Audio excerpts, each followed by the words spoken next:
알기 귀찮은 것들을 대신 떠들어드립니다. 마이너리포트.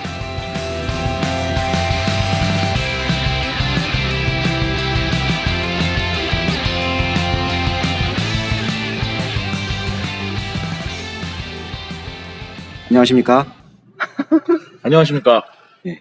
먼저 자기소개 하겠습니다. 저는 회색입니다. 저는 정술조입니다. 저는 그냥 소랭입니다. 저는 딴죽이에요. 이상 잘생긴 순으로 자기소개했습니다. 그래도 상위권이네. 그래도 상위권이네. 혼자 아닌 게 다행이에요. 말할 가치가 없다. 일단은 최초에 이걸 하게 된 거는 우리가 살면서 어떤 알게 되는 사람들이랑 어떤 심도 있는 얘기를 못하는 거예요. 결국에는 피상적인 대화들밖에 안 되고 내 위치 그리고 뭐 사회적으로 갖고 되는 역할, 캐릭터 이런 것들을 벗어나고 사적인 얘기들을 너무 깊이 있게 할 수가 없어서 그게 너무 외로워서 이제 친구들을 데리고 기획을 했는데 하다 보니까 좀 삼천포로 빠질 것 같은 느낌이 강력하게 듭니다. 어쨌든 우리가 사실 뭐 전문성 같은 건 없어요. 전문성 같은 건 없고 누구나 검색하면 곧 알 수 있지만 굳이 검색하지 않는 그런 얘기들을 저희가 대신 떠들어 드릴 겁니다. 자, 오늘 일단은 첫 번째 주제는 내 마음속의 히어로로 정했습니다. 좀 전에 정했습니다. 5초 전에. 그런 건 좀 비밀로 해. 자, 그래갖고 첫 시간은 술조가 할 겁니다. 자, 오늘 뭐 할 거죠? 오늘의 주제는 한국 역사상의 단 하나뿐인 소드마스터 척준경입니다. 왜냐면은 이게 진짜 호응 좀 해줘라 이 새끼들아. 왜냐면은 이게 왜 단 한 명뿐인 소드마스터냐? 우리가 이제 다들 알다시피 뭐 설화를 보던 유명한 장군을 보던 보호마스터는 많아요. 예를 들어 나 안 그래도 주몽 생각하면서 야 왜 빼냐고 하려고 그랬어. 주몽 뭐 활잘 써서 이름이 그냥 주몽이다. 그 이성계 오늘은 왜구들의 왼쪽 눈만 맞췄다. 뭐 날아가는 까마귀 3마리 연속 맞추는 건 뭐 다들 일도 아닌 보호마스터 많은데 야사지 야사. 야사긴 하지만요. 근데 유일하게 검한 자루 들고 상대편을 농락했던 캐릭터 척준경입니다. 근데 이 척준경이라는 캐릭터를 일단 제가 설명을 드리자면 되게 재밌는 캐릭터인 게 집이 가난해요. 그러니까 아버지가 한 지방, 그러니까 곡산 지방의 주리인데 줄이? 주리가 지금은 그러니까 좀 쉽게 설명하면 조선시대 아전, 뭐 이방, 뭐 현방, 형방 이런 공무원인데 이게 중요한 거는 조선시대도 마찬가지인데 지방 가나의 아전들은 월급이 없어요.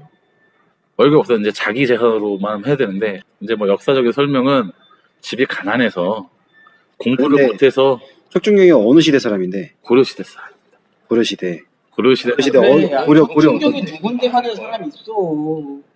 고려 어떤 고려 이제 중기에 이제 여진족과의 싸움이 있었던 그러니까 여진족과의 전투에 혁혁한 전가를 올리고 그 이후에 무신 정권이 탄생하기 직전까지 살았던 사람입니다. 그러니까 임금 그러니까 왕으로 치면은 이제 숙종시대 사람이고요. 고려시대. 진짜 내가 상식이 없는 게 진짜 들어도 언젠지 모르겠다.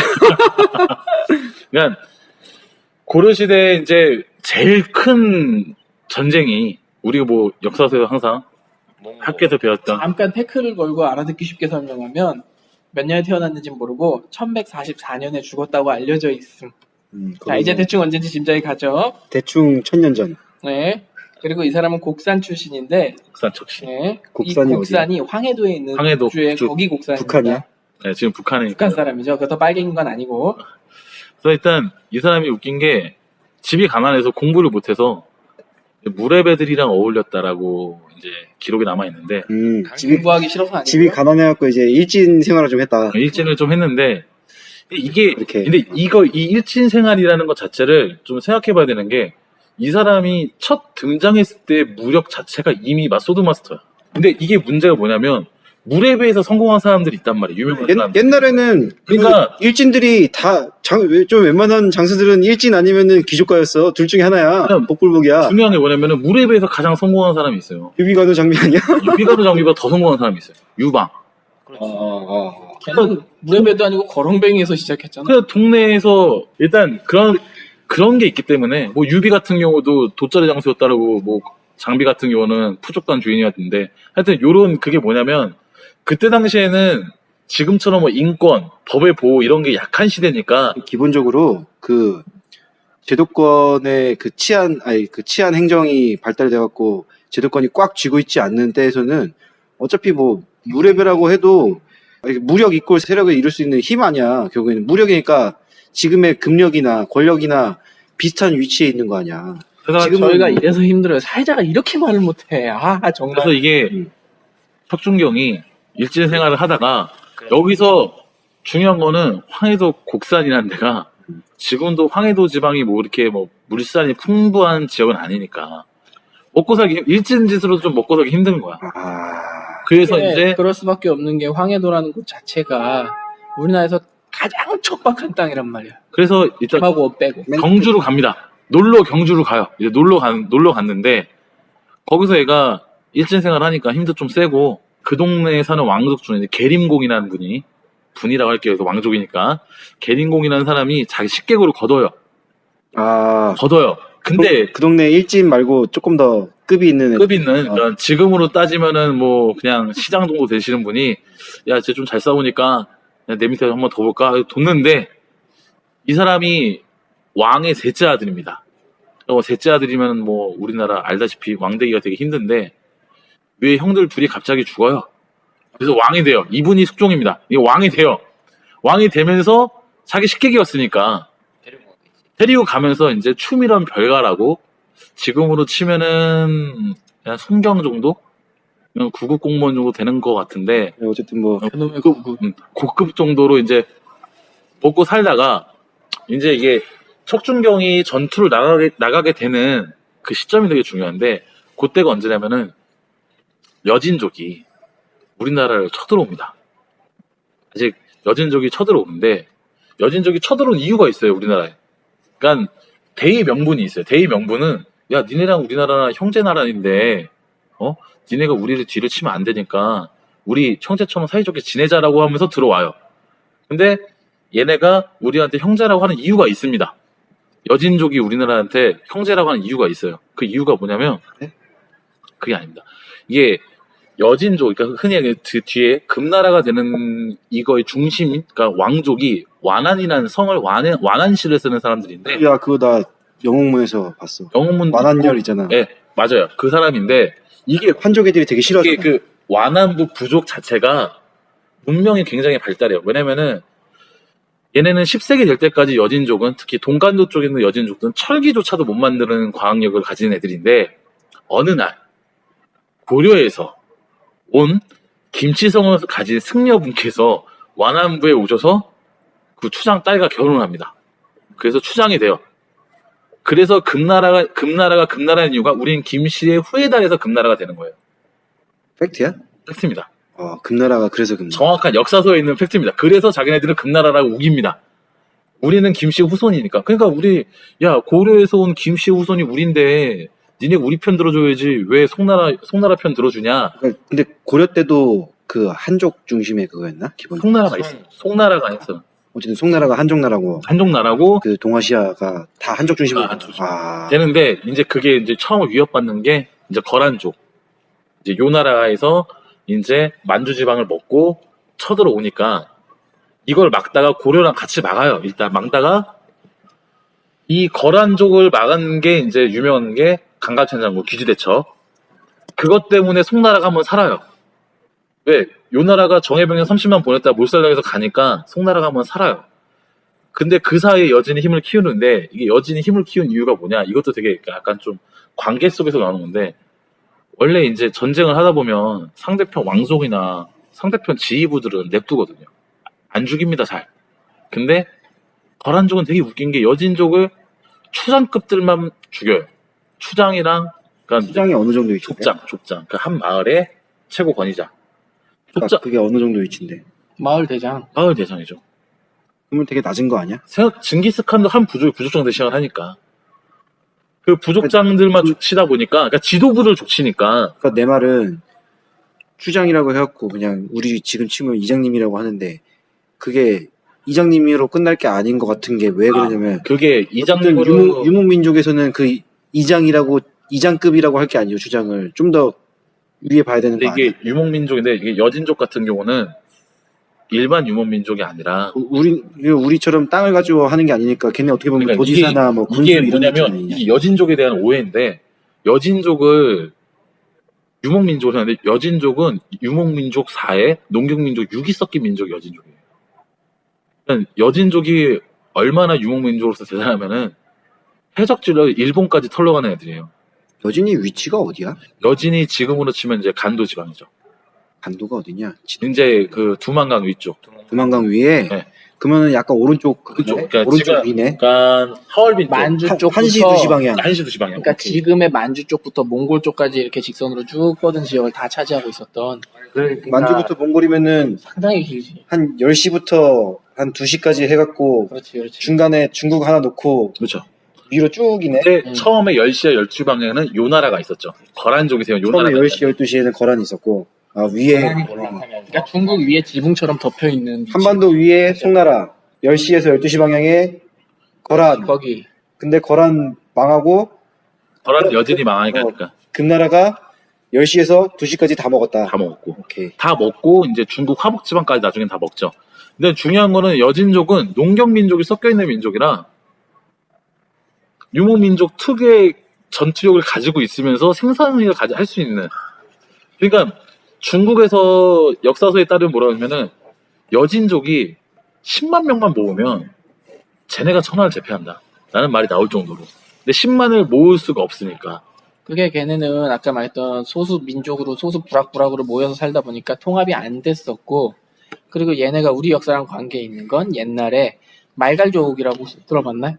국사 시간에 걔네가 그쪽으로 후예라고 하는 얘기도 있기 때문에 역사서 말갈이라는 그 걔네 자체가 발해에 속해 있었고, 발해가 우리나라 역사이기 때문에 우리나라에 속해 있던 애들이 나가서 나라 하나 새로 차렸다 오키바리. 이런 느낌이라고. 그런데 이제 문제가 뭐냐면은 여진족이 이제 쳐들어오는데 그때까지만 해도 여진족이 힘이 모인 상태가 아니니까 고려 장수들이 우습게 보는 거죠. 갖다 싸웁니다. 우리가 아는 그 유명한 분 느껴진다. 윤관. 윤관은 다들 한 번쯤은 들어보셨을 것 전혀 같은데 모르겠다. 전혀 모르겠다. 난 들어봄. 근데 어쨌든 중요하지 않은 척하네. 거고. 야, 윤관 뭐, 자, 설명해봐. 윤관 몰라도 돼. 자, 윤관도 깨집니다. 그러니까 그때 당시면 최고 사령관인데 윤관이 깨져요. 대패를 합니다. 대패를 와서 이제 말을 하는 게 우리가 훈련이 덜 돼서 졌다. 왜냐면은 우리나라는 모든 역사를 보면 알겠지만 수성 마스터들이지 공대는 아니거든. 공대 아니에요. 우리는 레이드 공대 뛰는 부대가 아니에요. 오로지 막는 애들이지 치고 나가는 게 아닌데, 치고 나가서 여진을 너무 깔보고 치고 나갔다가 필드에서 대패를 당하니까. 유즈맵을 디펜스만 했네. 정확합니다. 요즘에는 디펜스를 하니까 일단 수비를 하다가 공격을 나가는 게 져서 이제 그 유명한 데서 또 모른다고 걱정되는데 별무반을 창성합니다. 별무반을 진짜 한번 모르겠다. 야, 별무반을 몰라? 너 삼별초 알아? 삼별초 알아. 삼별초의 시초야 별무반. 근데 이 별무반이 뭐냐면은 특공부대 만들었다는 거 아니야. 특공부대를 만드는데 특전사 만들었다. 이게 별무반의 부대가 3개입니다. 신기군, 신보군, 항마군. 근데 항마군은 왠지 들으면 알 것 같죠. 스님들이 주축이 된. 스님들이 주축이 된 성기선. 게임 얘기 하지 말자면서. 하여튼 그렇게 해서 훈련을 윤관이 1년간 훈련시킵니다. 그러니까 작전 플랜을 짭니다. 그러니까 지고 나서. 지고 난 다음에 우리가 훈련이 부족해졌으니까 만드는데 별무 만들었는데 이 별무반이 특이한 게 뭐냐면 올리 능력제. 신분 따위 상관없고 능력 있는 사람들은 전부 다 노비건 뭐건 간에 다 받아주는 시스템이기 때문에 왜 지금 이거에 국가에 사활을 걸었으니까. 그때 당시에 고려 인구가 총 혁신적이. 고려 인구가 400만이라고 하는데 여진 정벌, 그러니까 윤관에 흔히 얘기하는 구성개척이라고 해서 여진을 정벌하러 갈 때 고려가 데리고 나가는 군사가 17만 명입니다. 역사상에 기록된. 그래가지고 병호가 만들고 구성개척을 쳐들어 갔습니다. 싸웠어 또. 싸웠습니다. 다시 갔어. 다시 구성을 이제 싸우는데 윤관이 약간 조금 얍삽한 게 그쪽 지역에서는 여진족 추장들을 다 불러요. 야, 이제 화친매수로 왔으니까 술이나 한잔 먹으면서 얘기 좀 하자. 불러놓고 싹 다 죽입니다. 그래서 좀 점점 피해 없이 매너가 이기- 야. 있는 법이야. 야, 오히려 피해 없이 이기면은 그놈이 진짜 제일 짱이야. 구성을 만들었는데 성을 거기다 지었어. 이게 마지막에 이제 다 먹어요. 먹다가 근데 중간에 여진도 잘 싸우니까 붙습니다. 붙는데 져요. 누가? 중간이 져요. 없어. 져요. 지는데 그때 당시에 척준경이 임간이라는 사람 밑에 있는데 이게 이제 전쟁에서 원래 선멸전이라는 게 후퇴하는 부대를 깨부시는 거니까 성 앞까지 갔는데 이 성 안에 있는 애들이 쫄아가지고 문을 안 열어주는 거야. 자기네 지금 중군이 와 있는데 본대가 성으로 안에 들어왔는데 문을 안 열어주는 거야. 걔는 본대는 어디서 왔는데? 본대가 치고 나갔다가 다시 피해서 나오고 본대가 져서 왔는데 함퇴를 했는데 저 뒤에 여진 애들 졸라 오고 있는데 있고 문을 안 열어줘. 얘네 열어줬다가 우리도 같이 줬댄다. 안 열어주는 거야. 안 열어주니까 그거 딱 나오잖아. 부산행. 안 열어주잖아. 안 열어줍니다. 오케이. 안 열어주니까 근데 그 본진에 척준경이 있었어. 그 본질에 척준경이 있었죠. 응. 근데 여기서 중요한 건 척준경이 아직까지 급이 안 되니까 그 인간한테 가서 하는 얘기가 말과 무기와 갑옷을 주면 내가 해결해 주겠다. 중요한 거는 고려시대, 그러니까 이게 사람들이 잘못 알고 있는 게 있는데 조선시대는 뭔데 고려시대까지만 해도 우리나라 주 군세는 기병이니까. 기병인데 이게 우리나라가 말이 많은 나라가 아닌데 왜 자꾸 기병이 자꾸 그게 되냐? 우리나라가 말이 많지 않다는 나라는 것 자체는 한반도 내에서 국한된 얘기죠. 예전에 고려 때는 오히려 한반도도 다 못 먹지 아니죠. 않았어? 이게 지금 그러니까 천리장성이라 그래가지고 그 부분이 나눠져 있는데 그러니까 우리 영토는 여기까지 세력권까지 따지면 간도까지는 이미 세력이 뻗어져 있는 상태니까 아 거기는 좀 약간 주인 없는 땅 그러니까 그리고 행정력이 그쪽, 미치는 거는 여기까지고 그러니까 한반도 여진족 중에서도 여러 가지 갈래가 있는데 우리는 고려를 사랑한다. 고려민이 되고 싶다. 고려랑 친하게 지내고 싶다 하는 사람이 많기 때문에 거기서 말을 많이 이제 말을 이렇게 하는 거고 중요한 거는 우리가 항상 싸우는 부족이 북방 유목민족이 싸울 때 기병이 약하면 절대 안 되니까 일단 기병이 강해야 되는데 중요한 건 이 기병이 주인 나라에서 척준경은 그때까지 말이 없어요. 갑옷이 없고 좋은 무기가 없는 말 그대로 그냥 지금으로 치면 그냥 분대장? 한 요 정도쯤 되는 것 같은 직책인데 인간한테 가서 나한테 말과 무기야 좋은 갑옷을 주면 내가 해결을 해주겠다. 인간은 그러면은 중대장쯤 되는 거야? 아니지. 사령관. 대대장급 정도 되는 분이신데 중대장 주제 어디 대대장한테 그러니까, 맞을 거? 그러니까 이거랑 똑같은 거야. 삼국지에서 관우가 마궁수 그냥 활 쏘는 애 주제에 가가지고 내가 화음을 배우겠다. 술 한 잔만 준비해다. 이거랑 똑같은 건데 썰 중에 뭐가 있냐면 이 나간중에서 명나라 때 사람이니까 요거를 척준경에서 착안해서 하지 않았냐라는 얘기가 좀 있어요. 우리나라 안에서만 오히려 이 스토리 원형 자체가 클리셰 원형 자체가 척준경이 아니냐 이런 얘기도 아, 뭐 이런 국뽕을 받나? 과거는 꼭 그렇게 하기가 좀 애매한 게, 그, 화음은 몰라도 알량 같은 경우에는 실제로 관우가 뵀다고 정사에 기록돼 있기 때문에 관우의 무력이 약하지. 일단 중요한 거는 수도 있고. 척준경이 갑니다. 가서 적 장수 2명을 죽이고 포로 2명을 구해와요. 그럼 그 사이에 여진족이 놀래는 거예요. 왜? 씨발 뭐지? 놀란 상태. 얼마나 대단한지 나 솔직히 잘 모르겠어. 척준경이 혼자 갔어? 기록은 혼자 간 걸로 돼 있죠. 혼자서 이제 이게 설에 따라 분분한데 명확하지 않다. 그러니까 정사는 없고. 정예 기병으로 500이 왔다 그래요. 근데 이게 500이면 되게 정예 기병 500이면 여진족이 나중에 후에 만주족이 돼서 청나라 세울 때 정예 기병 300으로 명나라군 3만 원 없어요. 그러니까 얘네 정예 기병 500이면 그냥 일당 100인 애들이 500이 있는 거니까 한 5만 명 정도의 군세라고 보면 돼. 일단 빨리 온 경장기병만 500이 그런 건데 뭐 치고 빠지고 했고 3만 명 잡았다는 거지. 그렇죠. 근데 뒤에 오는 후속부대는 더 많은데 척준경이 들어가서 중요한 거는 장수 2명까지 베고 우리 포로 2명을 구해왔다는 거야. 근데 포로가 말이 있겠어요? 뭐가 있겠어요? 그냥 척준경이 분명히 죽여서 말을 구해줬던지 아니면 지가 뭐 뛰어서 쟤네 도망가는 뒤에 막으면서 왔던지 일단 시간을 끕니다. 끈 상태니까 성 안에 있던 애들이 저기 혼란한데 지금 열어도 될 것 같아. 열어줍니다. 그래서 윤관을 한번 살려요. 이게 첫 번째 윤관을 구제해주는 이야기입니다. 얼마큼 대단한 거냐면 저 정도의 활약을 펼친 사람은 정사와 연희를 통틀어서 삼국지 내에서도 조차룡밖에 없다는 거. 장비는 장판파에서 막은 거고 이게 좁은 길에서 막는 것과 적진을 돌파하는 것에 나뉘. 아직 여기서 끝나지가 않습니다. 척중경이 이제 구성 전투 중에 마지막이 석성이라는 곳이 마지막인데 이 석성을 점령하러 갔어요. 근데 이게 오래 걸려. 못 뚫는 거야. 얘네들 마지막 성이니까 방어를 열심히 하니까 안 되니까 척중경이 딱 나섭니다. 또 내가 가겠다. 여기서 척중경의 또 다른 종특이 하나 더 나옵니다. 스파이더맨. 성벽을 타고 올라가서 성벽 위에서 상대편 장수들을 죽여서 혼란을 일으켜서 성문을 엽니다. 혼자.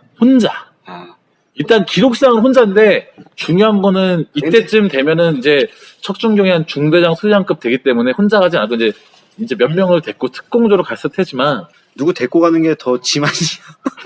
그냥 이게 요런 이야기들이 혼자 갈 수밖에 없는 거 아니야? 이런 얘기들이 중국 측 기록에도 있고 고려사 기록에도 있고 고려사조로 기록에 다 남아있는 기록이기 때문에 정사로 남아있는 기록이기 때문에 뭐 누가 딴지를 걸 수가 없어요. 이래서 소드마스터 썰이 나오긴 하는데 근데 여기서 끝이 아닌 게 구성 전투를 하다가 윤관이 무슨 생각을 했는지 우리가 이길 것 같다 해서 다시 쳐들어갑니다.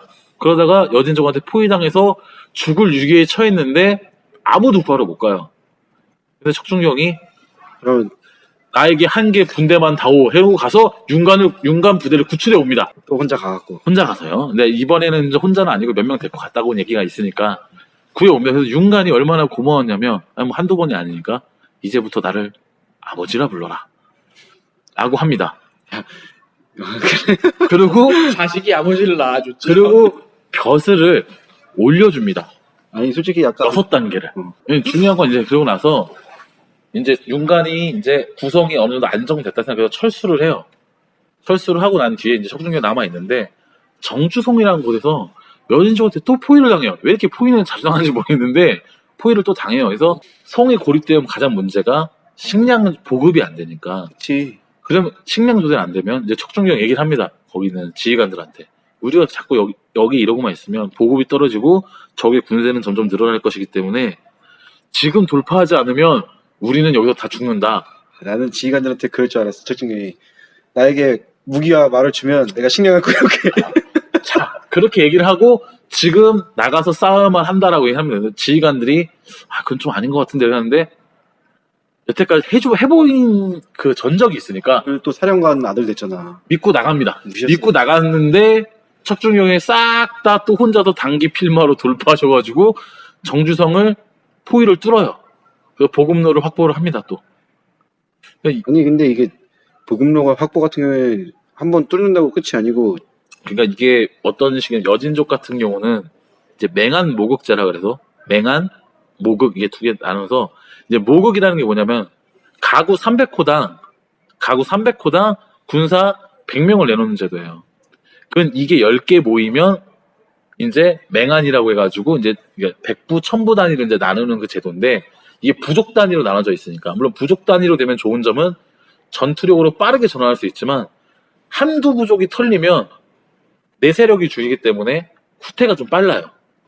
약간 좀 빠른 게 있어요. 피해를 안 보려고 한다. 그리고 중요한 거는 고려랑 전쟁은 점령전이 아니라 한번 송나라를 쳐들어가기 전에 한번 얘네가 우리 뒤를 못 치게끔. 왜? 유목민족 특성상 인구가 많지 않기 때문에 얘네가 중국 본토를 쳐가려면 전체가 다 가야 돼요. 그러면 자기네 본토가 비면 본토로 분명히 고려가 올라올 게 뻔하니까 얘네를 한번 죽이고 가야만 된다라는 게 이제 어떻게 보면 그 북방 유목민족들의 전통적인 플랜이에요. 몽골도 그랬고 거란도 그랬고 여진도 그랬고 겸사겸사 식량도 좀 증발해가고 좀 그런 게 있기도 하고. 그게 좀 많았을 것 같아. 근데 중요한 거는 이게 유목민족일 때 약탈만 하고 하지 뭔가 크게 뭐 계속 우리한테 식량을 내놓아라 이런 애들은 아니기 때문에. 약탈하고 씨 뿌리고 가잖아요. 그 씨 말고. 아니 일단 뭐 그런 건데 하여튼 그래서 아니 그 씨는 뭐고 뿌린 씨는 뭔데? 뿌린 씨는 뭐고? 그거는 나중에 그 씨는 인강으로 뭔데? 제작할 때 알려드릴게요. 일단 척준경이 이제 이 여진족 구성 전체에서 혁혁한 전과를 올리고 척준경이 나는 제일 이거를 이제 보면서도 어이가 없던 게 왜 단기 필마로 다닐까? 아니 아까 얘기 나왔잖아. 누구 데리고 다니면 그게 더 귀찮은 거지. 그래, 야, 스펙이 어느 정도냐면은, 그, 판타지에서 나오는, 뭔가 세상을, 뭐, 다른 차원으로 넘어간 그런, 옛날에 유명했던 묵향 같은 느낌이라고. 아, 중요한 건 묵향에서도 완안부름 나옵니다. 그래. 여진족에서. 그런데 또 너 잡설이 길어져서 아, 묵향 잠깐만. 얘기는 우리가 아이언맨 수트 아니, 근데 입고 조선시대로 넘어간 그런 느낌이라고. 묵향은 너무 마이너하다. 우리 또래는 많이 알거든요. 척순경이라는 인물 자체가 도우마스터만 있던 우리나라의 유일한 소드마스터이기 때문에 얘기를 해보자. 칼하고 말하고 갑주를 요구를 해서 정리. 윤관 구출을 한번 했어. 윤관을 구출한 건 아니고 윤관 부대를 살렸지. 그렇지. 후퇴하고 있는 부대를 한번 구해준 거지. 고려 중군 본대를 살린 거니까. 그거 일단 그거 한번 그리고 구성을 쌓고 후퇴를 한번 했다가 이제 여유가 생겨서 다시 여진족을 토벌하러 위쪽 구성 너머까지 올라갔는데 구성 넘어가지 간 게 아니라 여진족들이 중간중간에 있는 거야. 아, 구성이라는 건 사이사이에도 남아있는 회의성 사이사이에 남아있는데 거기에 포위당해서 죽을 뻔한 거를 한 번 또 구해줬고 그 다음에 이제 정주성인가? 정수성에서는 윤관은 없을 텐데 자기가 포위를 당했는데 성안에 있을 때 뚫고 나가면 된다. 지키자는 파가 더 많았지만 뚫고 나가버리니까. 이렇게 세 가지 정도로 압축을 할 수 있네. 자, 그러면은 잠깐 쉬겠습니다.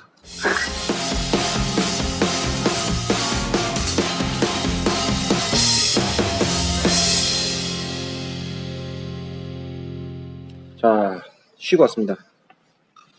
이제 무슨 얘기 해야 돼? 이제 척준경의 무력치를 어떻게 측정해야 되냐. 그거보다 더 궁금한 게 있는데, 척준경을 검색하면 연관 검색어로 왕소중이라는 분이 뜨는데, 이제 그분이 그분의 성인 이름은 지금 차마 말을 할 수가 없고, 이게 이제 그분은 누굽니까? 척준경 소드마스터 1화 중 하나 1화라고 보기에는 애매한 게 팩트로 이미 역사적 사실이니까 얘기 들면은 그분 이름이 왕자지.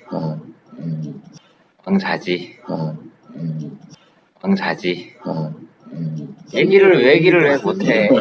왕씨 가문의 분위기 자진. 분위기 진짜 쇠시다. 근데 그분이 이제 전투 중에 말을 잃어먹습니다. 근데 웃긴 거는 말은 잃었는데 애가 살아있다는 거? 타는 말을 잃었다고. 타는 말을. 그러니까 전투 중에 타는 말을 잃었는데 애가 살아있어. 누가? 왕자지가. 이제 왕자지가 이제 전투부대 그 왕씨인 걸로 봐서는 이제 고려 왕족 중 한 분이신데 척준경이 그래서 왕족이니까 귀족이니까 잘 보이고 싶은 거지 지도 아직은. 성이 포위됐어. 그래갖고 얘가 보급로를 뚫었어. 그 다음에 왕자지가 어디서 샀냐고. 그러니까 그 이제 뚫고 난 뒤에 이야기는 이제 나중에 이제 숙종이 죽습니다. 이제 왕인 숙종이 죽고. 숙종은 왜 죽었어?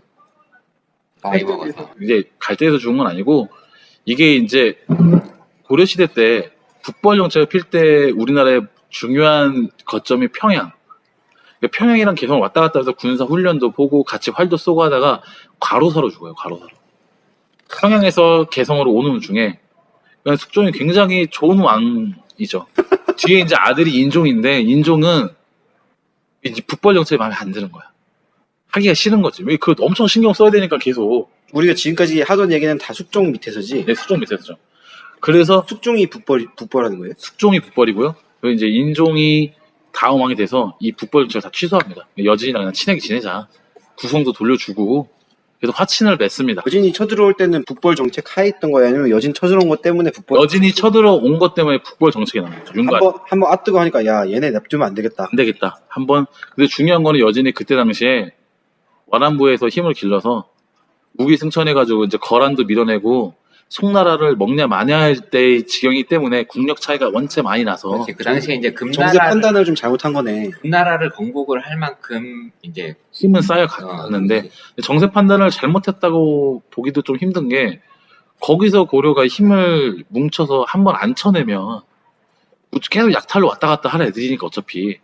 어쨌든 쟤네는 우리를 자꾸 쳐들어오니까. 찌쩍찌쩍대. 그러니까 우리 힘을 한번 보여줘야만 쟤네가 우리를 건들지 않을 확률이 더 높다라는 생각으로 일단 한 번은 필요했던 거. 한 번은 꼭 필요했던 일이고 중요한 거는 그때 당시 고려도 국력이 그렇게 나쁜 나라는 아니어서 왜냐면은 1년간 훈련해서 17만 정예병을 만들어서 올라갈 정도면 국력이 그렇게 나쁜 나라는 아니니까. 일단 뭐 그 왕 자지분을 계속 얘기하자면은 말을 잃어먹었는데 척준경이 적진 한복판으로 뛰어들어서 장수를 죽이고 준말을 구해서 그 사람에게 야 너 이거 타라.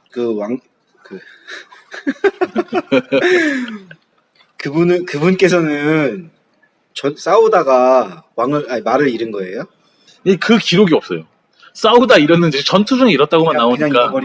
전투 중에. 전투 중에 잃은 건데 이게 맞붙어서 잃어먹었으면 분명히 죽었을 건데 척준경 근처에 있었다는 얘기는 아무래도 이제 어디 뭐 좀 돌아다니다가 걔네 오는 왕족들은 뭐 언제나 항상 있는 거 돌아다니다가 이제 그렇게 됐는지는 정확하진 않고 이제 여러 가지 추측성만 좀 난무하긴 한데 중요한 거는 척준경의 소드마스터를 입증하는 팩트로서는 또 다른 하나의 이제 사건이고.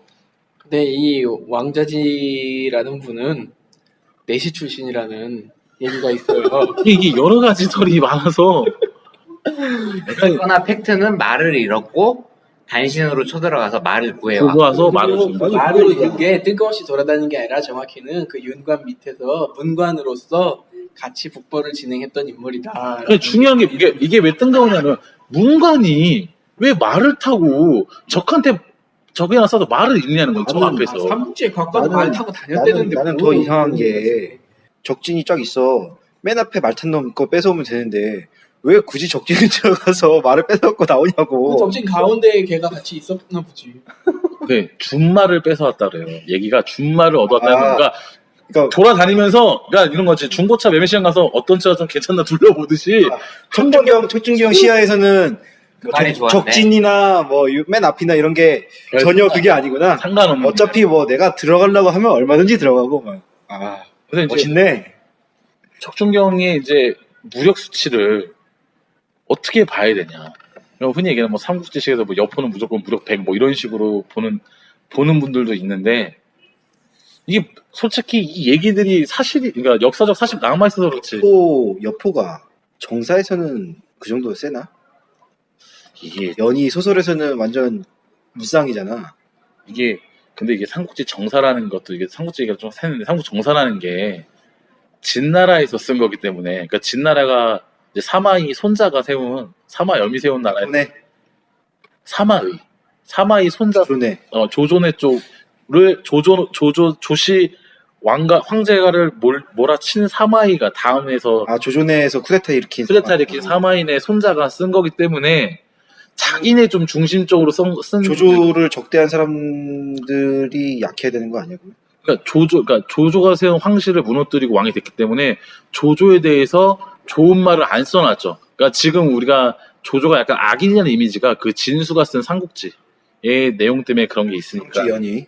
삼국지 연희는 나간 중에 나중에 쓰는 그래. 쓰는 이야기고 이제 진나라 때 쓴 이제 삼국지. 사실 삼국지도 팔라고 하면은 뭐 3일 반나절 파야 되니까. 삼국지 얘기만 해도 1년 할 수 있죠. 그래서 척준경의 무력 수치를 어떻게 봐야 되는 얘기도 뭐 이제 많은데 내가 볼 때는 척준경 무력 수치는 좀 100으로 보면 안 되고 왜냐면은 일단 여포하면 떠오르는 게 방천하고 이게 좋은 무기가 있는데 얘는 그냥 무기도 나 그냥 무기 하나만 줄래? 옆에서 남의 그러니까 이게 조금 이게 뭐냐면은 이게 이해하실 분들 예를 들어 당구장 가서 내 개인 큐 안 쓰고 그냥 하우스 큐로 쳤는데 내가 500 담은 거지. 누구든 다 이길 수 있는. 당구 안 치시는 분들은 좀 이해가 안 갈 수 있는데 손에 익지 않은 내 무기 갖고 그러니까 그냥 프로게이머들 게임 얘기도 그렇긴 한데 자기 키보드랑 마우스 들고 다니잖아. 그게 자기의 그 총이자 이런 거니까. 중요한 건 우리 군대 가면은 우리 총 있잖아. 0점 잡는 총 있잖아요. 총번 외우고 그런 총이 있는데 얘는 그 총이 없어. 애병이라 불릴 수 있는 무기 조체가 이제 기록에 없으니까. 아무거나 내 손에 들리면 그냥 뭐 약간 이게 무쌍류 캐릭터들 중에 이제 뭐 서양에서도 유명한 게 뭐 그 엑스칼리버도 있는데 뭐 이제 그거는 좀 아더왕도 신화적인 싸움 잘한 건 아닌 거 아닐까? 싸움 잘한 걸로 치면은 이제 그분 있잖아요. 사자왕. 근데 중세에 일단 왕족이나 귀족들의 기본 자질 중에 하나가 무력도 포함됐기 때문에 그러면 잠깐만. 기준 이상은 했다가 그러면은 척준경 스토리는 끝난 거예요? 척준경 스토리는 뒤에 더 많은데 이제 무력 스토리는 이게 끝이에요. 무력 스토리는 일단 여기 끝인데 왜 뒤로 가면은 척준경이 되게 눈물이 날 정도로 안습해져가지고 그러니까 단편적으로 왕이 척준경 아들이랑 동생을 죽여요. 척준경이 빨리 쳐서 왕실로 쳐들어가요. 왕 앞까지 갔는데 간담이 크네 왕이. 어, 왕이 잘못했네. 아니 중요 갔는데 왕을 호위하는 두 명 왕을 호위할 정도니까 굉장히 잘 써는 왕을 호위하는 호위부터 두 명한테 깨져요. 아니 왜 깨져? 아 이때는 척준경 나이가 거의 환갑이기 때문에 좀 늙어서 이제 피지컬이 떨어져 가니까.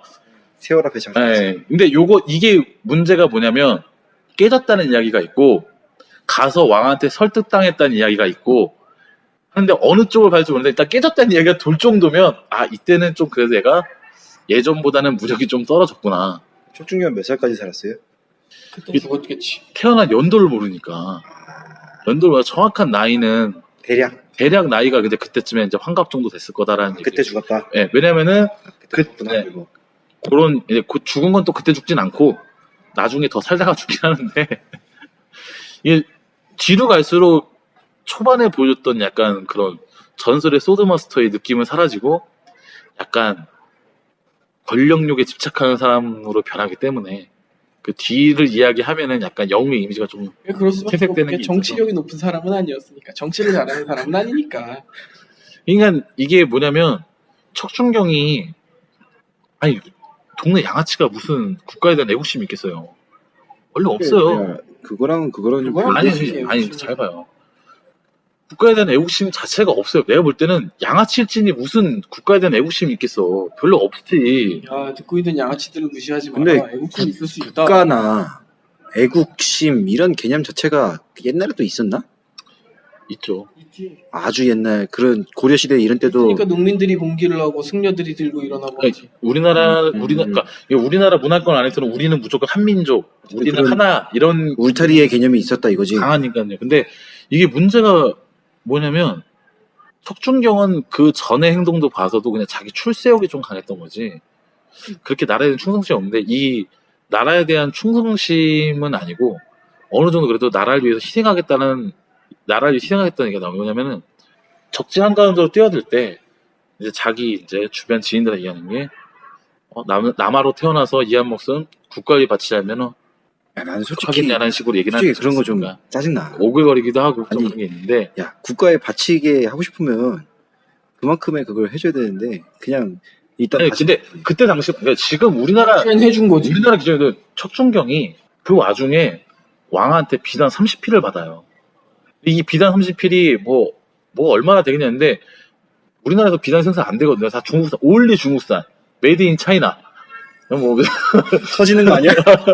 메이드 인 차이나. 비단 터지는 거 아니야? 아니 난 그때 당시에는 그렇게 설명하면 최고 이해가 안 고가였어요. 되고 비단 한 필이 집 한 채보다 비쌌으니까 그 30필을 하사할 정도로 대우는 엄마 아파트 30채 줬다고. 대우는 좋고 그리고 중요한 거는 이제 그때 당시 최고사는 윤관이 고맙다고 야 이제부터 아버지라 불러라 할 정도면 흔히 얘기하는 이제 폈지. 네. 폈지. 장수는 나를 탄탄 대로. 장수는 나를 알아주는 지휘관을 위해 목숨을 건다고 약간 그 윤관 따라서 좀 약간 근데 그런 게 있는 것 약간 같아요. 근데 그런 것도 우리는 너무 뭐랄까 교육을 통해서 보고 뭐 어릴 적부터 책도 많이 보고 책에서 또 그런 류의 스토리들이 많고 하니까 그 개념이 있지만은 옛날에도 과연 그랬을까 싶은 거지. 그러니까 옛날엔 그게 더 특히나 심했던 거지. 아니 우리는 이제 공교육을 받으니까. 근데 그때 당시면은 솔직히 뭐 나는 잘 모르겠어. 나는 네, 역사적인 지식이 약간 짧으니까. 시대적 배경으로 치면은 고려 시대를 유럽이랑 비교한 중세 시대라고 보는데 어쨌든 중세 봉건 시대로 보는 게 이유가 뭐냐면은 이제 정확하게 중앙 집권이 이루어졌던 나라가 아니라 고려가 지방 호족들이 그 지역을 담당해서 영주 이제 영주급으로 해서 그 밑에 있는 이제 기사급 되는 이제 식객들을 데리고 이제 운영하던 체계긴 했는데 이게 문제가 뭐냐면은 고려도 이제 중앙 집권으로 가게 된 이유가 뭐냐면 이제 불교 때문에. 그러니까 행정권이 미치지 않고 호족이 없는 지방에서는 이 지방에 뭔가 일이 생기면은 해결해주고 막아주고 하는 사람이 있었는데 이걸 다 승려들이 있으니까. 근데 이게 이 승려들이 있는 이 절들이 지금 우리가 생각하는 나무아미타불 경전에 있는 이런 절들이 아니라 좀 이해하기 편하게 하면 중국에 있는 소림사 무승들이 판을 치고 이런 무예들은 집단 무력 집단이기 때문에 성기사단 중요한 거는 중요한 거는 그 성기단산에 이제 왕초를 그때 절들 습사라고 해서 이제 왕가에서 임명을 해주니까 협조도 하고 그때 불교라는 그 종교가 일종의 약간 행정적인 능력도 갖추고 있고 무력도 지니고 있어서 지방의 행정 공백을 메꿔줬다. 근데 그거에 대한 가장 큰 이야기가 뭐냐면 근데 그거랑 중앙 집권이랑 뭔 상관이야? 이게 중요한 호족들은 자기네 돈, 자기네 이익을 위해서 움직이는 집단이니까 중앙 정부에서 뭘 하자 그럴 때 잘 협조를 안 해. 당연하지. 안 하는데 일단 이 불교 집단들은 귀족들이 주는 돈도 있지만 일단 자기네가 이게 사입이건 아니건 간에 내가 종교인식으로 있으면은 일단 서민들의 마음을 얻어야 되거든. 그러려면은 뭔가 하나의 뭉쳐진 집단, 우리는 저기 위에서 내려오는 왕의 명령을 따르고 있다는 걸 주지시켜줘야 되기 때문에 약간 왕의 명령을 어느 정도 들어주는. 애초에 불교를 그러려고 전파했다거나 이런 거 아니야?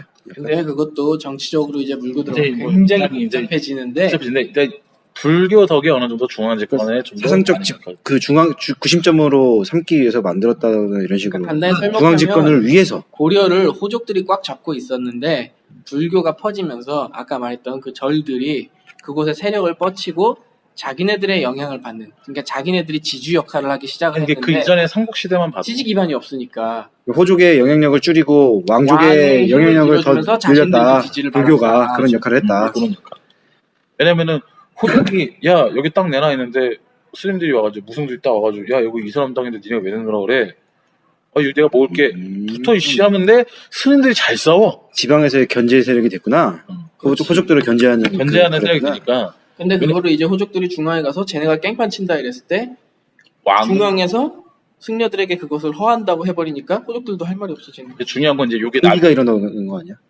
원래 처음 모든 집단의 출발은 되게 건전하고 도덕적이기 때문에 나중 가서는 이제 이게 불교가 문제 조선 건국 때 아니 그게 아니고 그렇게 되면은 호족들은 가만히 있냐고.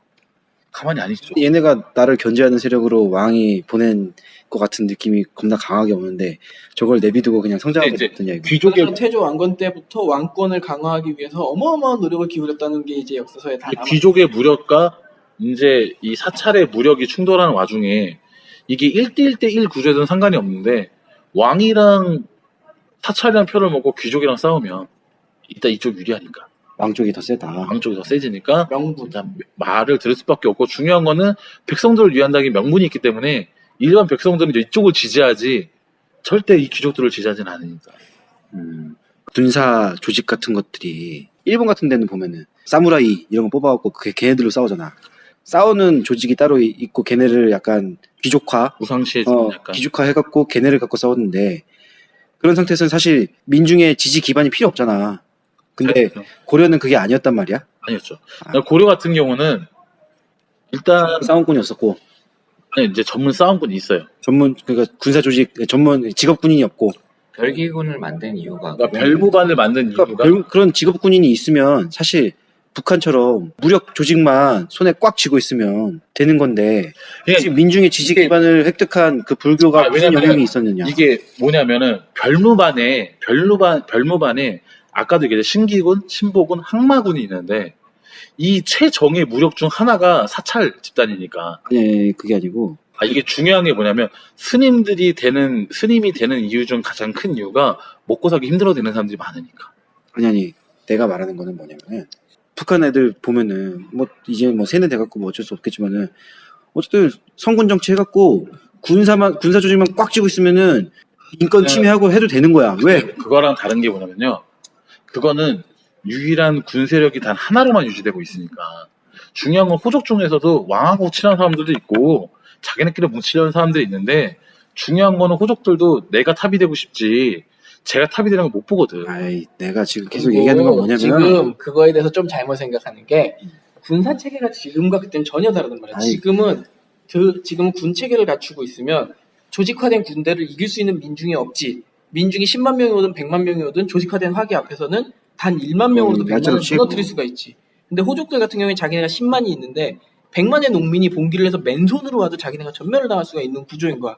그러면 어쨌든 간에 왕을 치기 위해서는 민중들이 반발하지 않게 하는 명분을 갖춰야 되는데 그 명분을 갖추고자 불교를 공략을 하려고 그랬더니 자, 예를 들어서 호족들이 세금을 얘가 쌀 10섬 중에 5섬을 걷어가. 근데 불교는 우린 2섬만 주면 됩니다.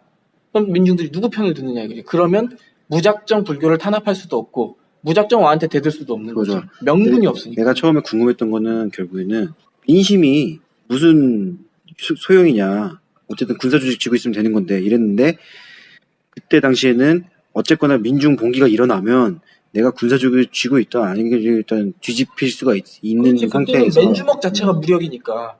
그런 거였다. 지금이랑 화기 시스템이 자체가 무기가 다른 시대니까. 척중경 같은 애들 아닌 이상해야 뭐 좋아져. 아저씨 영화 찍을 때 17대1로 싸우는 장면 같은 것도 그 무술 감독이 무슨 짓을 해도 17대1을 못 이기니까 두목을 이렇게 목으로 해서 인간 방패로 삼는 그런 식이 아니면 현실적으로 한 명이 10명을 감당할 수도 없는데 그 시대에는 어떻겠냐는 거지. 100만의 민중이 달려오면 그거는 그냥 그 자체가 가장 무서운 무기인 거지. 그래서 이제 척준경 이야기 후반부로 가면 척준경이 이제 죽는 이유에 대해서는 뭐 어쩔 수 없는 이유들이 많지만 권력욕에 눈을 떠버리는 거죠. 뭐 항상 그렇지 뭐. 이게 눈을 뜨게 된 이유가 싸움을 잘하잖아.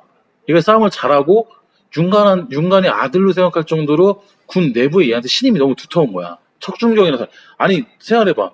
얘랑 전투 나가면 나 죽을 것도 장군님 저 죽어요. 그러고 야 내가 갈게 쫙 쓰고 오거든.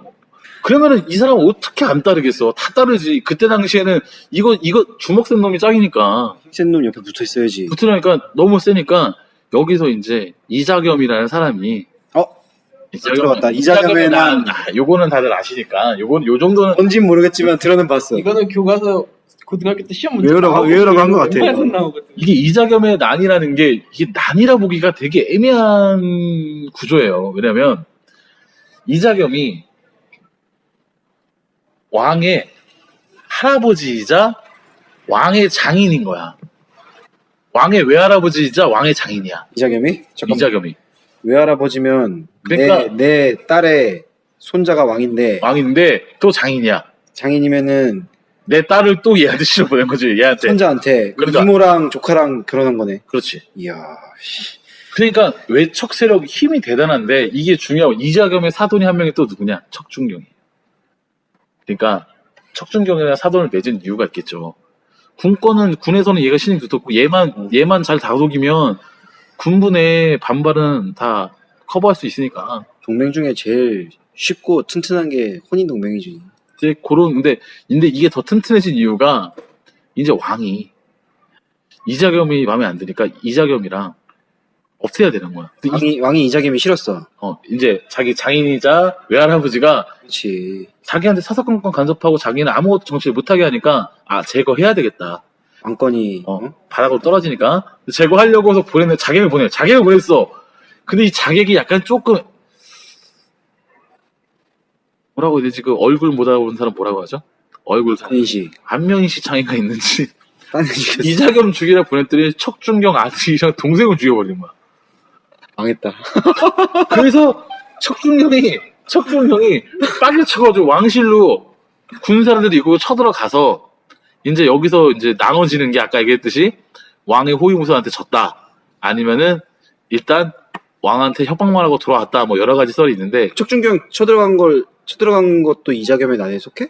아니 이제 이자겸의 난이라는 건 이제 그 전에 그 후예요. 그 후 이제 일단 쳐들어갔다가 와요. 일단 그렇게 됐어. 와서 이제 척준경이 왕에 대한 분노가 있는 상태인데 이자겸이 이때다 싶어서 왕을 자기네 집에다 구금시킵니다. 왕실이 아닌 왕궁이 아닌 자기네 집에서 구금시켰는데 이때 이 왕이 편지를 써요. 척준경한테. 야, 내가 진짜 그때 걔 보낸 거는 내 의지가 아니라 실수야. 야, 내가 이자겸 죽이러 보지 너 죽이러 보낸 건 아니잖아. 네 동생이랑 아들 죽인 건 진짜 미안한데 네가 진정한 고려의 충신이면 나를 한 번만 믿어줘라. 이런 식으로 보냅니다. 근데 척준경이 흔들리거든 이때. 왜냐면 아무래도 왕 밑에 있는 게 낫지. 이게 어쩔 수가 없었을 거야. 왕권이 그런 것도 있고 그런 시대에서는 그때 일단은 이제 그때 중요한 사건이 이제 발발하는데 척준경 집 하인과 이자겸 집 하인이 싸웁니다. 이자겸 집 하인이 척준경 집 하인한테 하는 얘기가 야, 이자겸 따까리 이렇게 얘기를 해버려요. 척준경이 그걸 듣고 이자겸이 나 그렇게 생각하느라고 의심하고 있는 찰나. 그러니까 토사구팽을 당하겠구나 이제 슬슬 그게 척중경 아들 죽기 전이요? 이제 죽고 난 후에 죽고 난 후에 이자겸이 그냥 틀어지는 거야? 틀어져요. 틀어진 다음에 왕이 편지를 보내나? 편지를 보내죠. 아, 그러니까 왕이 이거 왕이 조작한 거 아니야? 이거 왕이 그러나서 이제 척준경을 필두로 해가지고 아니 척준경이 가잖아. 이자겸 문간이라니까 호위무사도 없어. 막으려고 해도 못 막아. 왜냐면 군력에 대한 거는 척준경한테 맡겨놨기 때문에 이자겸을 막을 수가 없는 거야. 그래서 이자겸을 잡아서 죽여. 죽인 다음에 이자겸의 나는 뭐야? 그게 이자겸은 아니에요. 아, 그렇게 해갖고. 그거를 이자겸의 나들로 숙종을 가둔 게. 네, 가두고 가지고 이제 그 인종. 인종이야 또. 그 가두고 아들, 그걸 풀어준 아들. 거를 해서 난 게 이제 그렇게 나는 거예요. 뭐라고? 그러니까 풀어준 거를 그러니까 이자겸네 집에 들어서 왕을 풀어준 거를 왕 입장에서 이자겸이 나를 죽이려 했기 때문에 내가 먼저 이자겸을 죽였다라고 하면서 이거에다가 이자겸의 난이라 붙이는 거예요. 아하. 그러니까 이자겸은 권력을 휘두르고 왕을 가뒀지만 왕을 죽일 생각은 없었는데 이 새끼가 갑자기 손자놈이 날 죽이더니 내가 나는 이렇게 역적이라고 이제 뒤집어 씌운 꼴인데 중요한 거는 그걸 안 다음에도 척준경이 원체 욕먹을 짓을 많이 하니까 탄압을 당해요. 그러니까 탄핵을 당해요. 탄핵 당해서 누가? 척준경이요. 척준경이? 탄핵을 당해요. 근데 쫓겨났는데 쫓겨나는 후에도 근데 왕이 척준경을 잘 본 건지 아니면은 그래도 척준경을 따르는 군부의 세력이 아직도 건재했는지 귀양 보내놓고 그 다음에 다시 벼슬 돌려주고 그 다음에 일단 가솔들이랑 땅 돌려주고 또 몇 년 뒤에는 벼슬까지 다 돌려주고 해서 다시 개성으로 와라 개경으로 와라 내 옆에 있어라 했는데 잠깐만, 그러면 척준경을 왕이 이자겸을 죽이고 어. 귀양 보내요. 토사구팽 당하고 왜 귀양을 보낸 거야? 너도 한통속이다. 중요한 건 한통속이 문제가 아니라 구한 게 척준경인데? 아니지. 근데 그 문제가 아니지. 집 빡쳤다고 왕실을 쳐들어온 새끼를 어떻게 두겠냐고. 일단 그게 있으니까 하긴 해야 되는데 좀 무서우니까 이제 그러니까 슬슬 해가지고 보냈는데 좀만 참아. 나도 어쩔 수가 없어 상황상. 그래서 이게 귀향을 보냈는데 일단 나도 어쩔 수가 없으니까 네가 좀 귀양 갔다가 내가 다 돌려줄게. 기다려봐. 귀향을 보냈는데 냅두면은 얘가 진짜 칼 한 자루 들고 오면 안 될 것 같거든. 빡쳐서 오면 빡쳐서 오면은 진짜 큰일 날 것 같으니까 이제 다 돌려주고 난 다음에 했는데도 그냥 이제 곡산에서 여생을 마무리하는. 그러니까 어떻게 보면은 약간 아까 국산 국산. 고향으로 고향에서 죽어요. 고향. 고향을 보내. 네. 그 되게 엄청난 귀향이 아니네. 특권. 아 근데 황해도라며. 아니 근데 그게 뭐냐면은 그 정도 되는 사람이 고향으로 돌아가면 지금도 40패스만 해도 동네 마을 옆에 플랜카드가 걸리는데 지금 고려에서 최고 높은 장군하던 사람이 잠깐 놀러 내려온다고 생각을 하면 뭐 장군님 축지법 쓰신다고 플래카드 걸겠지. 그런 것도 그리고 있어요. 아까 황해도가 우리나라에서 가장 척박한 곳 중 하나라고 했는데 그게 그 당시 기준이고 그보다 훨씬 척박한 곳은 오른쪽에 개마고원이나 평안도 뭐 이쪽이 있는데 그 당시에는 거기서 사람이 살 수가 없었어요. 황해도가 어느 어느 정도야? 황해 바로 옆에 말 그대로. 아, 황해도가 어디냐면요. 바로 평양 위에 왼쪽에 그렇죠. 약간 평양에서 상향을 9시에서 12시 사이. 싼거 있지. 그냥 인증강 건너가면 황해도라고 보시면 돼요. 황해도. 그러니까 현재 북한 기준으로는 그나마 따뜻하고 살만한 곳이지. 근데 개마고원은 그 당시에는 겨울에 영하 30도, 40도를 막 내려가던 곳이라 그때 기술력으로는 사람이 살기 정말 힘들었고. 이게 근데 이게 척준경이 문제가 되는 이유가 뭐냐면 후반기가 문제가 되는 이유가 뭐냐면 척준경이 이렇게 죽고 난 다음에 벌어지는 사건들이 무관이 너무 세서 왕실 쳐들어오고 이러니까 무관들을 찍어 누르는 거야 문관들이. 근데 이제 이 다음에 나오는 게 이제 김부식 삼국사기. 그렇지. 이제 요때가 이제 나오는 거 시작하는 거 김부식 이제 문관들이 이제 득세를 하다가 정중부가 무신의 난을 일으켜서 이제 무신 정권이 들어가는 거를 단초를 세운 게 이제 척준경이라고 나는 생각을 하니까. 왜냐면 척준경이 그렇게 집박친다고 왕실 쳐들어가고 지 열받으면은 다 뒤집어 엎어 이런 무신의 안 좋은 점을 보여주니까 그들이 약간 문관들이 무신들을 찍어 누르면서 이거는 진짜 안 된다. 왕실의 권위도 있고 이게 야 문화인들이 정치적으로 해결을 봐야지 뭐 맨날 빡시 수틀리면서 씨발 뭐. 그러면서 이제 저 생각이 고려를 넘어 조선까지 가는 바람에 우리나라는 영원한 군사 약체국이 됐죠. 그래서 이게 근데 야, 그거의 전체적인 단초로 척준경이 다 처한 게 아닌가. 나는. 근데 상식적으로 생각을 지금 현대적인 관점에서 그래 이렇게 사족 당연히 그게 맞는 거 아니야? 사람이 정치적으로 해결을 봐야지. 근데 그건 정말 근데- 잘못된 생각에 정치적으로 해결을 보되 강력한 군사력은 그렇지. 근데 그러니까 잘 생각해. 군사력은 정치력의 일환으로 아니 근데 있는 거지. 아니지. 군사력과 정치력은 별개로 봐야지. 정치랑 군사력은 따로 보고 외교랑 군사력을 같이 놔야지. 외교랑 군사력을 보고 정치는 따로 놔야지. 정치에 의해서 군사에 휘둘러지니까 저기 전땡 모 씨가 저기 어디 빛골 마을에서 그 사단이 나는 거 아니야? 전땡모 씨의 전 땅끝이지. 어쨌거나 척준경이 어쩔 때는 인종편도 들었다가 어쩔 때는 이자균 편도 들었다가 이러면서 가운데서 줄타기를 하다가 줄타기 결국에는 이게 인종편을 들이게 된 거지. 척준경이 여태까지 그 이제 행동했던 패턴들을 보면 줄타기라기보다는 왕에 대한 충성심도 어느 정도 있긴 한데 그러니까 약간 진심이었다. 진심인데 진심이 있는 거. 개인적인 그 영화와 자기 아들이가 자기 동생 죽였는데도 왕표를 들어줄 정도면 네. 충성심이 어느 정도 없이는 될 수가 없는 거예요. 중요한 거는 그 뼛속까지 고려 충신이었던 윤관이 아들로 삼고 데리고 다니고 벼슬도 올려주고 했기 때문에 약간 고려에 대한 그 고려 왕실에 대한 충성보다 어느 정도 정이 좀 있지 않았을까. 그래도 내가 고려 왕실에 이렇게 하는 건 안 되지 않을까라는 생각을 좀 하지 않았을까 나중에는. 그리고 인종이 자기를 발탁해준 계림군이라고 그랬나? 그건 계양군. 숙종. 그러니까 그 숙종의 아버지. 아들이잖아. 아버지. 어떻게 보면 자기 조카처럼 생각했을 수도 예, 있겠네. 그런 것도 있을 수 있지.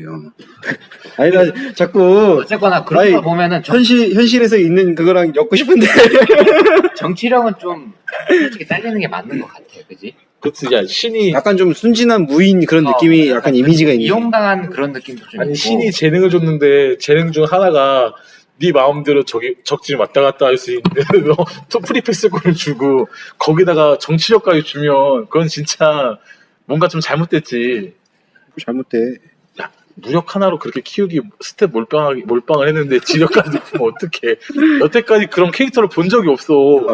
나 같은 놈은 모든 스탯이 바닥을 치고 있는데 모든 스탯이 꼭대기를 치고 있는 놈도 있어야 그게 공평한 거지. 삼국시대 주유라는 사람이 아니, 근데 주유도 무력이 만땅이라는 설은 없어. 일반인보다는 아, 높았지만 당연히 높지. 만땅은 아니었지. 만땅은 아니지. 그러니까 그 삼국지처럼 여포 무력에 제갈량 머리 그건 불가능하거든. 내가 만들면 되잖아. 에디터가 있습니다. 신에게 에디터가 있습니다. 그래서 이제 척준경을 좀 바라보는 느낌이 어떠냐면 분명히 전쟁에서는 영웅인데 이게 전쟁 영웅이고 어렸을 때 공부를 못했다는 것도 좀 있고 하니까 이게 어떻게 보면은 전쟁터에서 적 잡아 죽이고 하는 거는 굉장히 잘했으나 전체적인 사람을 보는 눈은 좀 없지 않았나. 근데 전쟁에 정말 외골수로 빠졌던 사람들, 한신도 그랬고, 여포도 그랬고, 뭐 여포는 연희가 크지만, 하항우도 그렇고, 다 정치를 못해서 망했단 말이지. 좀 여담이긴 한데 여진족이 척준경한테는 그렇게 당했잖아. 근데 그 여진족이 송나라를 그렇게 밀어붙여가지고 남송까지 내려가게 만든 근데 아니야. 근데 이게 그런 뭐 정도의- 솔직히 뭐 이기고 지는 거는 어떤 한 가지 가지고는 볼 수가 없고 너무 여진이 복합적인 송나라만 민 게 아니라 말하기엔 조금 어려워. 거란적인 요나라를 일단 밀어 제끼고 그리고 송나라를 또 밀어 제낀 거란 말이야. 근데 송나라를 남송으로 만들게 된 결정적인 거란도 얼마나 대단한 나라였냐면, 거란족을 본 중국 사람들이 여포들이 뛰어다닌다고 했을 정도야. 아니 근데 그 중국 애들은 뻥이 심해갖고 아니 근데 그 정도로 거란도 말을 잘 타고 전투에 능한 민족이야. 봐야 우리나라 뻥 치는 거 봐봐. 우리나라 뻥은 전체 고려 국력 400만 국력에서 17만 명 몰고 나갔다고 기록을 한 다음에 나중에 승리한 다음에 비 세울 때 30만 대군을 몰고 왔다. 요 정도야. 한 2배 뻥튀기인데 야 삼국지 연희만 봐도 조조의 100만 대군. 야 100만이 어딨어. 수양제 113만 대군. 얘네는 무조건 뭐만 해서 좀 대군이다 그러면 100만을 붙여야 되는 거야.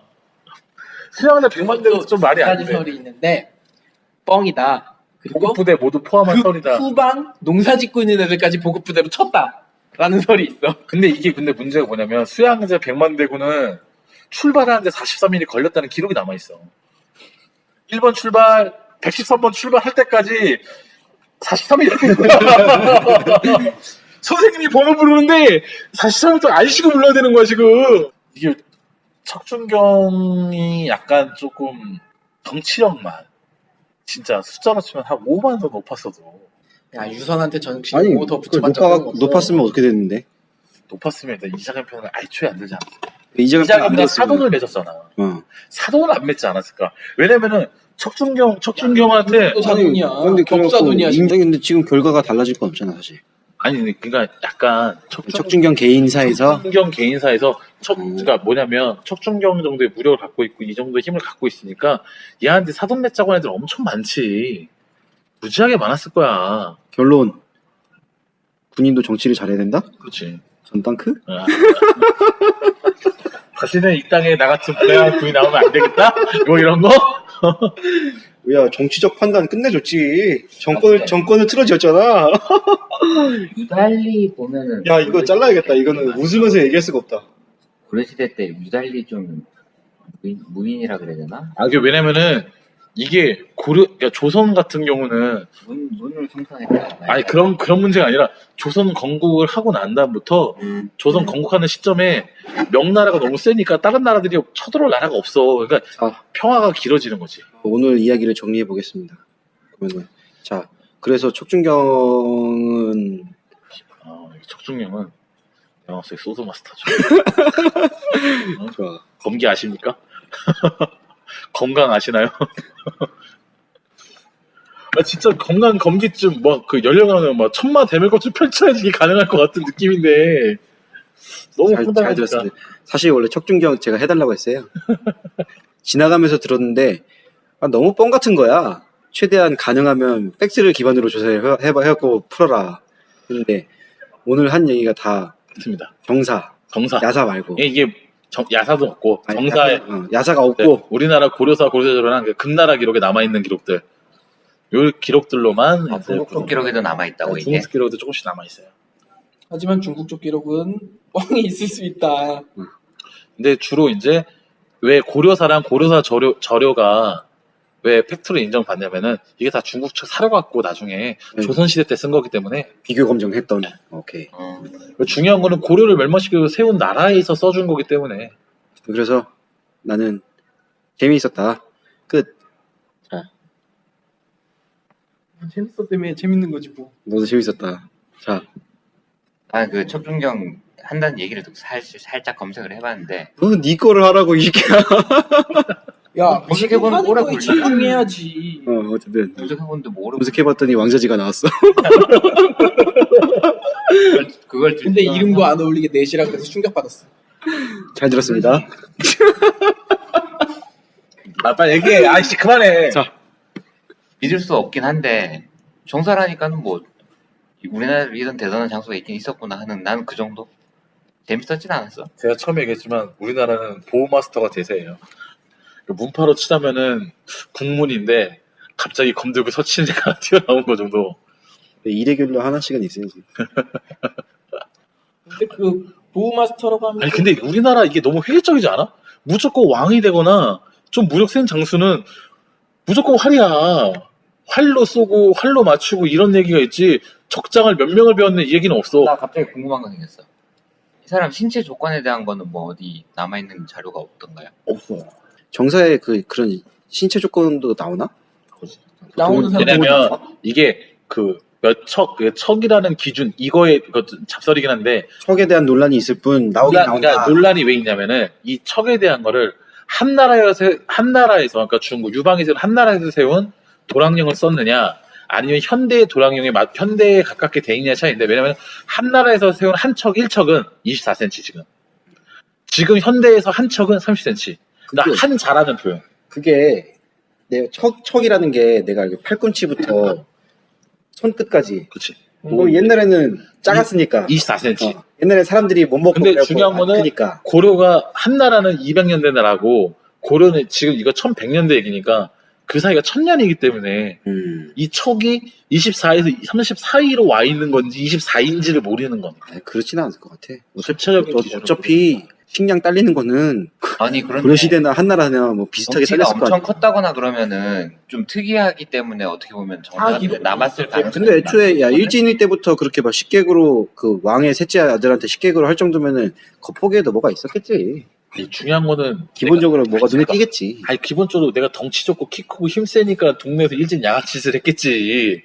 내가 겁나 약하고 작고 왜소한데 그러면 하겠어? 그러니까 좋아, 오케이. 그리고 그 시절의 탁월함이란 육체의 탁월함인데 육체의 탁월함은 너무 명확하게 눈으로 보여. 결론 결론 척준경은 소드머스터가 맞습니다. 끝. 고생했습니다. 수고하셨습니다. 너무 뜬금없이 끝난다. 내용이 없어.